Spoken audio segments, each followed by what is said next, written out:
poll showing that the public is souring even more on the president's health care plan. According to CNN survey, 57% now oppose most or all of the law. That's up 13 points from January. According to the same CNN poll, when they asked who would be responsible for government shutdown, 51% said Republicans, 33% said President Obama. But the polls aren't the only headache for the White House.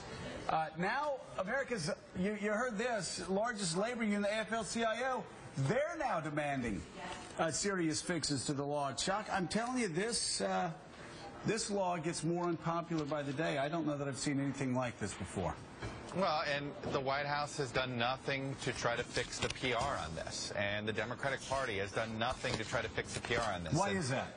They believe, well, let's go back to 2010 when they should have done it. If you go back to 2010, Democrats in Congress acting rationally at the time, if you think about it, right, which is when health care passed in March, it was, they were doing it under the cover of night. It seemed like they were having to come up, jerry-rig the congressional rules in such a way in order to get it done because they didn't have 60 votes in the Senate.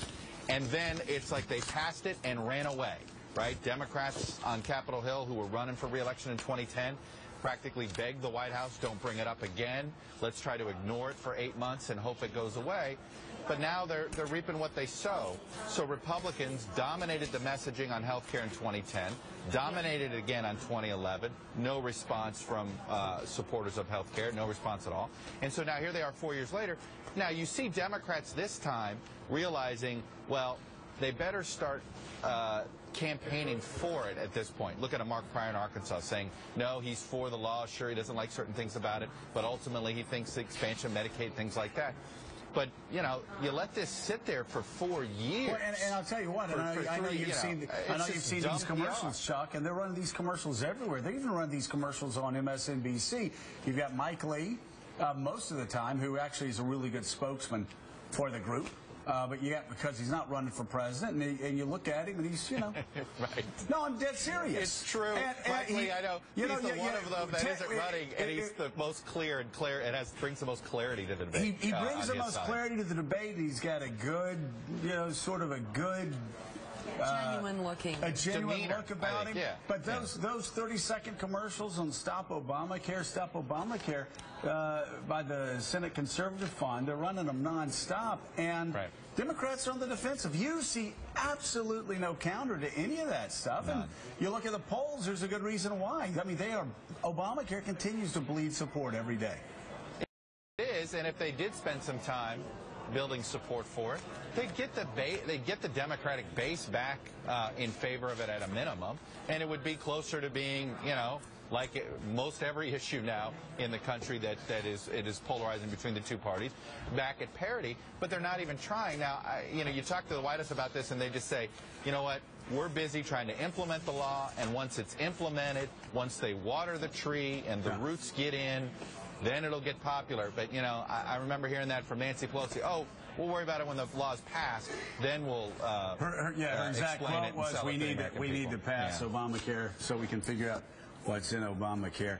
I'm still trying to figure that one out all these years later. James, never got it. Yep. Wait. How did the Democrats sell this thing, man? Well, if you got a candidate running in Arkansas or Louisiana who's a Democrat, you're not going to want to talk about Obamacare. Well, look, you're right. It is unpopular, and they're just going to deal with it. And they're going to, people have won. We did pretty well in 2012. We had a big election. Wasn't like Romney endorsed Obamacare. The country went and voted, and Obama won. And it's going to be deal with it. That's how you sell it. You can't. Well, no, but you say, I wanted to be sure that everybody got covered. They want to take coverage away from people. They'll frame it, but I don't think it's if you ask me, do I think it's a winning issue for Democrats in 2014? No, but it's an issue that they can deal with. I don't think you don't think it's a losing issue like it was in 2010? No, I don't think we'll repeat 2010. But no, I'm talking about specifically about right. I don't think it's going to be I don't think it's had the same political effect as 2010. No, I don't. But it's not something it's not a great issue for us right now. It's unpopular to do. But it is the law, and it was upheld by the Supreme Court. So the question is, as a practical matter, what are the people who want to get rid of it going to do to get rid of it, rather than just making sort of symbolic gestures like threatening to shut down the government? Yeah, well, I mean, and of course that's the only way the president gets the and gets the ball back in his court. Right. If you shut down the federal government, when actually he's bleeding support now. My argument's been all along, you just don't get in the way. Well, It's blowing up left and right now. Well, he's bleeding support at the very front end of the implementation of this. And Chuck talked about if we go out and we sell this, it'll bring back the Democratic base. But you look at where the AFL-CIO is on it, is even important parts of the Democratic base are only for this in the context of being excused from having to live under it. So as we go, But the Democrats are going to say, look, they want to go back to the thing where if you had a pre-existing condition, you couldn't get covered. Do we need to make some changes in it? Sure. We changed Medicare. We changed Social Security. There's a single piece of legislation that exists today that it was as passed. But the deal is that the Republicans want to take you back to the time when you couldn't get coverage if you were sick. They only want to give coverage to their own people who don't need it and can afford it. I'm a Republican, I say, and the Democrats who passed this bill got an exemption for themselves, got an exemption for their friends in big business, got an exemption for everybody. I mean, and now it's the AFL-CIO coming